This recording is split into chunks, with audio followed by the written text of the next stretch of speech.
Oke, assalamualaikum warahmatullahi wabarakatuh. Jumpa lagi dengan kami channel YouTube Widis Hidroponik Garden. Terima kasih sudah klik channel YouTube ini, Sobat Hidroponik. Kita sampai di part 3 ya, di part 3 dari serial part tentang serba-serbi bertanam hidroponik ya. Jadi kemarin kita di part 1 sudah bicara tentang persiapan awal, di part 2-nya kita sudah bicarakan tentang yang senang-senang ya, tentang hasil panen dan sebagainya, perhitungannya bagaimana. Nah, kita masuk ke part 3 ini ya, part struggle-nya ya. Jadi apa saja sih kendala ketika kita bertanam hidroponik ya. Kemudian dukanya ketika bertanam hidroponik itu apa gitu ya. Kemudian bagaimana cara mengatasinya. Nanti kita share berdasarkan pengalaman dari kebun kami. Ya.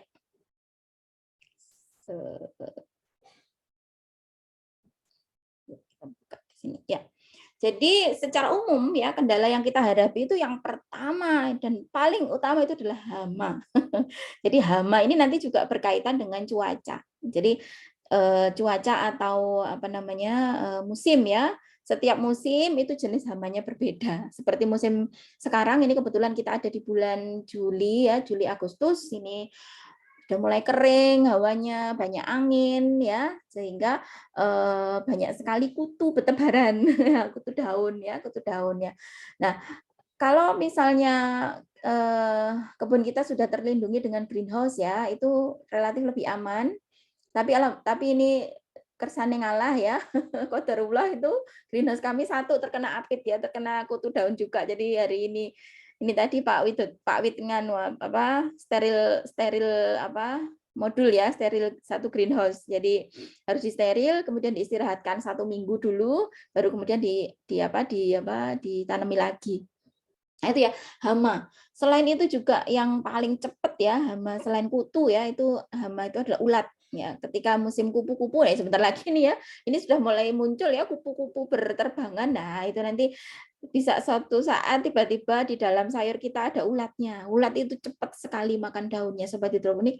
Jadi dalam 1 malam itu bisa satu pohon itu habis seprapat gitu ya, seprapat pohon itu habis musuh apa namanya ulatnya. Jadi itu kemudian apalagi ya kalau belalang tidak begitu ya, tidak begitu mengkhawatirkan. Jadi ulat dan kutu daun biasanya.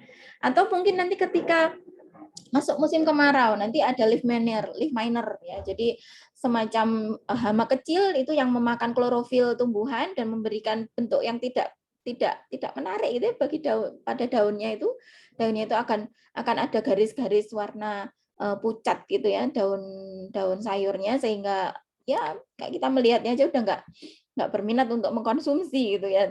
Tentunya itu yang tidak akan kita jual nantinya. Kalau kejadiannya menyeluruh ya, kebun kita terkena hama seluruhnya, tentunya kita akan mengalami apa yang disebut dengan gagal panen kan gitu. Nah, gagal panen sedih. Yudhistira di Garden pernah gagal panen? Pernah sekali. Pernah ya, sangat pernah itu sering. Misalnya satu periode panen itu ternyata pokcoynya itu kena apa namanya kena kutu daun semua, itu kita bersihkan.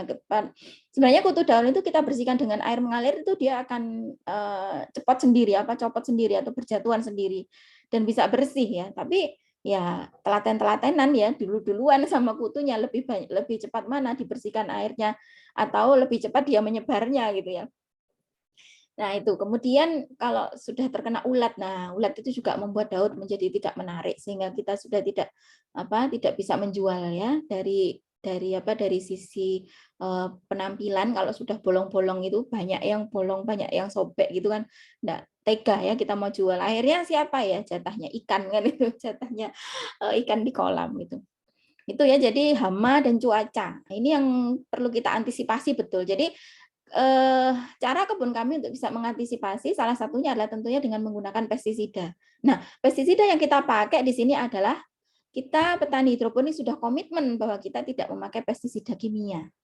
Ya, jadi kita memakai pestisida nabati, baik itu buatan sendiri maupun beli pestisida nabati yang sudah ada di toko pertanian. Ya, kalau sobat hidroponik males harus geprek-geprek bawang, harus geprek-geprek daun sirsat ya, harus ngerendam buah gadung, besok baunya nggak enak gitu misalnya ya. Males itu beli aja pestisida nabati yang sudah jadi, itu di toko pertanian ada. Nanti insya Allah juga di video kami akan sediakan tentang bagaimana cara membuat pestisida nabati yang sederhana ya, untuk mengatasi hama. Nah, pestisida ini sebaiknya diberikan mulai dari sebelum hama itu menyerang. Kalau misalnya kita melihat sudah mulai ada kupu-kupu terbang di sekitar rumah gitu ya, nah itu sudah waktunya kita semprot pestisida untuk mencegah ya, mencegah. Kalau misalnya sudah ada telur misalnya kupu-kupunya udah bertelur, nah itu nanti ketika menetas jadi ular nanti langsung bisa dicegah dia untuk hidup. Nah, tidak sekali ya sobat hidroponik untuk pemberian pestisida bisa jadi 2 minggu sekali atau mungkin 3 minggu sekali gitu ya, kita dengan ini harus telaten ya nyemprot kebun kita dengan pestisida untuk menanggulangi hama gitu ya, daripada tidak panen kan gitu. Terus yang kedua adalah sinar matahari yang kurang. Jadi kalau misalnya pada musim musim penghujan gitu ya, sering mendung, nah itu nanti pertumbuhan sayurnya juga tidak akan optimal. Seperti saya katakan pada video kedua bahwa dan video pertama bahwa sinar matahari itu sangat krusial ya untuk pertumbuhan sayurnya. Kalau kurang sinar mataharinya itu tentunya pertumbuhan sayurnya menjadi tidak bagus ya. Jadi sayurnya tinggi tapi kurus itu. Tinggi tapi kurus-kurus ya, namanya etiolasi. Nah, itu juga akan kurang penampilannya akan tidak cantik ya, ketika kita jual pun enggak akan tega gitu ya untuk menjualnya. Nah, salah satu caranya adalah dengan cara memasang lampu UV.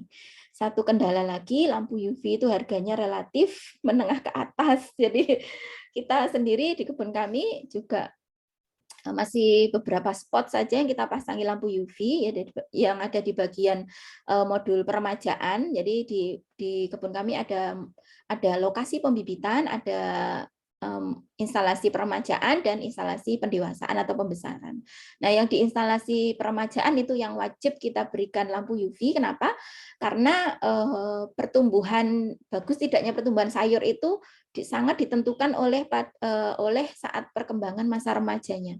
Kalau masa remaja bagus, ketika kita pindah ke modul pembesaran, walaupun kekurangan sinar matahari itu menurut pengalaman hasil survei kami itu hasilnya lumayan cukup bagus ya, masih bagus seperti itu. Tapi kalau sudah di bagian peremajaan dia sudah etiolasi, nah nanti ketika dipindah ke pembesaran dia tambah jelek lagi itu, sehingga kita tidak bisa jual. Nah, itu kendala secara umum ya, kendala secara umum yang kami hadapi selama bertanam. Dan alhamdulillahnya sampai sekarang walaupun banyak kendala kita tetap semangat menanam gitu ya. Karena setiap minggu itu kita sudah ditunggu oleh pelanggan-pelanggan ya, pelanggan-pelanggan dari Widis Hydroponic Garden yang sudah merasakan nikmatnya sayuran hidroponik ya, dan juga merasakan renyahnya sayuran hidroponik. Seperti itu. Sobat hidroponik yang ada di lokasi seputaran Kota Kediri dan Kabupaten Kediri, silakan mampir di kebun kami ya, bisa wisata kebun nanti ya. Dan juga jika lokasinya jauh dan ingin berkonsultasi dengan kami membuka diri seluas-luasnya untuk sobat hidroponik semua belajar, bisa melalui online, nanti bisa melalui nomor WhatsApp yang ada pada kolom deskripsi. Nanti kami sampaikan di sana, bisa menghubungi secara online, kita belajar secara online. Zamannya sudah zaman gadget ya, sekarang sudah bisa semuanya belajar secara online. Baik, demikian tadi sharing dari kami, semoga bermanfaat. Insya Allah kita ketemu lagi di video-video selanjutnya. Jangan lupa subscribe, komen, like, dan share. Terima kasih. Semoga bermanfaat sekali lagi. Wassalamualaikum warahmatullahi wabarakatuh.